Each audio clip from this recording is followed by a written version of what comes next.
Hey guys, welcome back to another video. My name is Timothy, and on this channel we speak everything personal finance. And in today's video, we're going to be talking about how we are financially preparing for a baby. Now, I always hear that you cannot financially prepare for a baby. You cannot prepare for a baby at all because everyone's baby is different and everyone's circumstances are different.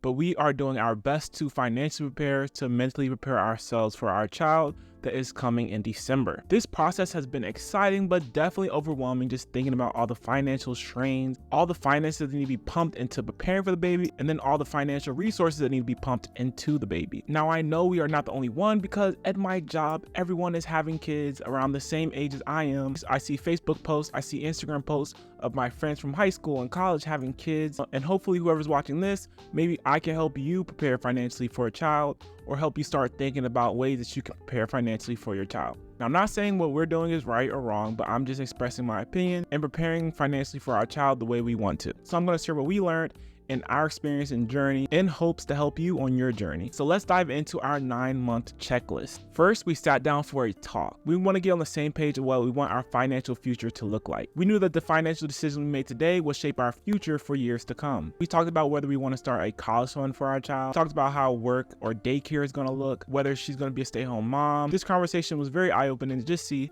if our goals still align from when we first started dating. And we figured that we don't have to have the answers right now, but these are things and topics that we should be thinking about. For us, we decided that she would be a stay-at-home mom because it made more sense when it comes to the finances. But we figured that we are going to start a 529 plan for our future child because we are already contributing more than 25% to our retirement. But definitely having this talk early gave us a game plan for how we want our future to look with our child. In month 2, we were budgeting for the baby. Now, I know we still have a whole bunch of months to go before the baby actually comes out, but we just kind of wanted to start thinking and start running numbers on how much things will cost. How much do diapers cost? How much do wipes cost? How much does formula cost? And on average, how many wipes and Pampers and formula does a person use in a month?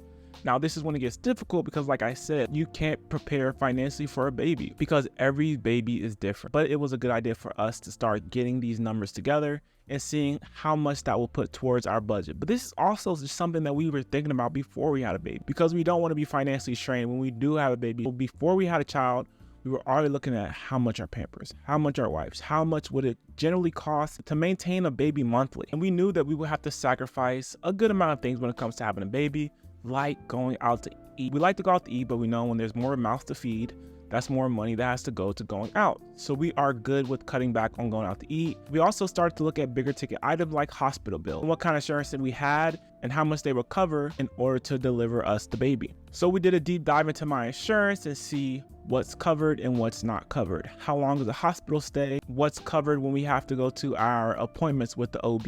How much will the doctor visits be? How much are our co-pays? All these numbers added up, and we just really wanted to be prepared so we can have these funds ready to go when we do have these appointments coming up. In my job, I have more flexibility with annual sick leave than she does at her job. And then once the baby's born, do you get 3 months off? How many months do you get off? And at my job, I get 3 months off. These are just things that we started to think about in month number 2. And then month number 3, you want to build an emergency fund. Now, if you've been watching my channel, you've been watching my page, you know that I'm a big advocate for having an emergency fund.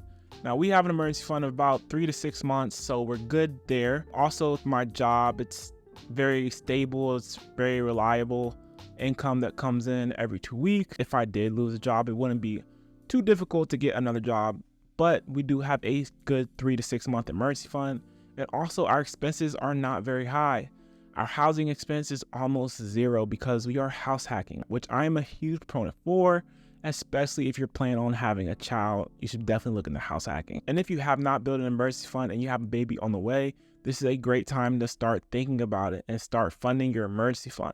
Now, to fund your emergency fund, you need to look at all your bare bone expenses for a month and then multiply that by 3, which is 3 months, or 6, which is 6 months. Aim for 6 months, especially if you're going down to a 1 household income or your job is not as stable. But having an emergency fund will give you a good safety net for when life happens, especially if you have a medical bill or some home repair comes up. And at month 4, we were reviewing insurance. Now I'm talking life insurance and health insurance. Now I really have to start looking at life insurance and what if I died? What if something happened to me? What will my wife be left with? What will my child be left with? So I really started looking at my life insurance and I found that I had the bare minimum of insurance at my job and it just wouldn't cover enough. So I ended up getting a term policy outside of my job for $1 million.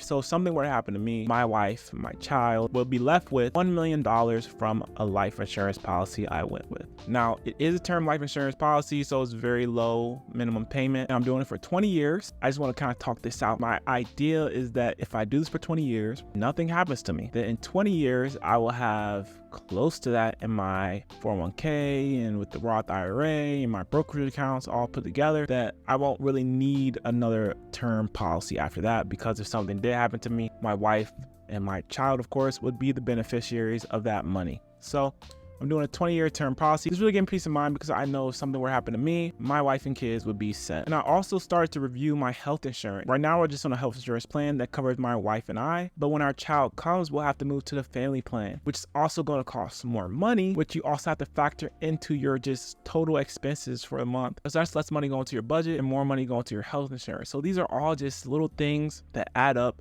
that you should definitely think about when you're having a child, and things that we definitely thought about when having a child. In month 5, we're tackling debt. Now, we don't have any credit card debt. Our credit cards get paid off fully every month. That's the only thing we spend money on is our credit cards, just so we can get those points and bonuses. You want to definitely get out of debt before you have a child, because everyone knows that having a child is one of the most expensive things that you can do. You don't want to have any extra money that can be going to your child or that could be going to your retirement going to debt. Now, we do have student loans and we're slowly but surely paying that off, and we're putting extra money to that, and we want to have those paid off within 5 years. Definitely pay off your high interest debt first. You could do the avalanche method or the snowball method. Avalanche method, paying off the highest interest rate first. With the snowball method, you're paying off the lowest balance first, and then snowballing it into the next lowest balance and into the next. And then month 6, we're reevaluating our health insurance and seeing how much it's going to cost us and how can we put our baby on the health insurance. When the open season for my job or change your health insurance is in November, but our baby's gonna be born in December. So once we did our research, we found that having a baby is a qualified life event.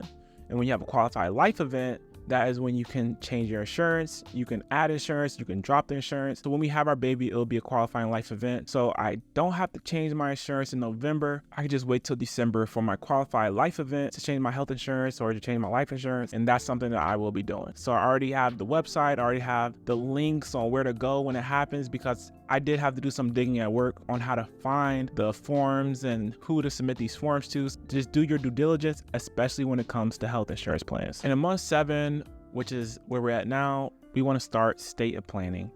So this is starting a will, starting a trust, which is something that we have not done yet. It's something that I really want to do. So we know that if something were to happen to us, our child will be taken care of. Just looking at your assets and how you want to be managed if something were to happen to one of us. This is really more about protecting our child's future than it is about anything else. And then in month 8, we're going to be thinking about opening financial accounts for our baby.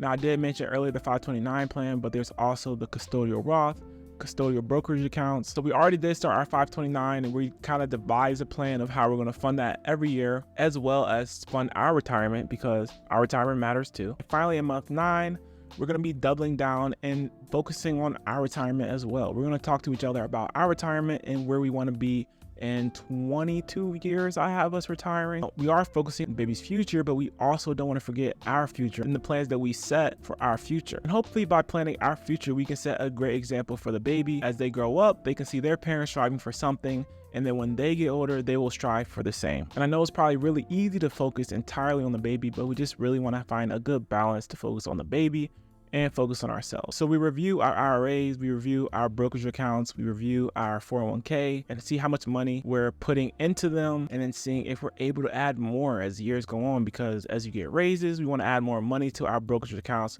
As we get raises, we want to add more money to our 401ks, because we have a goal to retire at 50 years old.